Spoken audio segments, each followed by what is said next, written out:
Ak potrebujete spracovať fotografie zo školského výletu a tieto fotografie následne prezentovať vo vyučovacom procese, tak je vhodné využiť PowerPoint a vytvoriť album fotografií. Urobíte ho cez pás s nástrojmi Vložiť tlačidlom Album fotografií, kde zvolíte príkaz Nový album fotografií. Zobrazí sa dialogové okno, v ktorom vyberáte obsah albumu, ktorý sa nachádza vlastne na pevnom disku vášho počítača alebo teda v nejakom priečinku. Kliknutím na súbor alebo disk si otvoríte priečinok, kde sa nachádzajú vaše fotografie. No a tieto fotografie následne buď pomocou klávesy Ctrl označíte tzv. Nesúvislým výberom, alebo pomocou Shiftu vytvoríte súvislý výber fotografií. Takže v tomto prípade označujem všetky fotografie a tlačidlom Vložiť ich vkladám do albumu fotografií.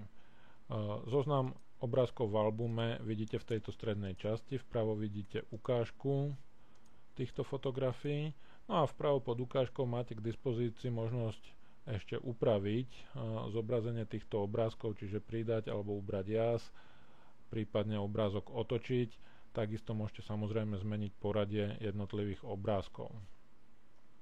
Dôležitá časť je rozloženie albumu, čiže v spodnej časti vyberáte možnosť prispôsobiť snímke, to znamená, že vtedy jedna fotografia bude vložená na jednu celú snímku. Môžete však vybrať aj možnosť jeden obrázok, vybrať takisto tvar rámu. A môže to byť napríklad zaoblený obdĺžnik, tu vpravo potom vidíte ukážky, čiže môžete vytvoriť pomerne zaujímavé dizajny vašej prezentácie. Takisto môžete vložiť dva obrázky, no a taktiež môžete zmeniť rám. V prípade, že chcete pridať ku každému ešte aj nejaký nadpis, tak jednoducho si vyberiete dva obrázky s nadpisom. Tým pádom môžete vložiť aj nejaké vysvetľujúce informácie. Taktiež môžete cez tlačidlo prehľadávať, pridať motív prezentácie, ten sa dá samozrejme pridať aj dodatočne. Keď ste nastavili všetky potrebné možnosti, tak stačí kliknúť na tlačidlo Vytvoriť. No a vytvorí sa súbor s názvom Album fotografií s menom prihláseného používateľa, no a následne sa zobrazia jednotlivé obrázky na snímkach. Ku každej snímke potom môžete pridať svoj nadpis.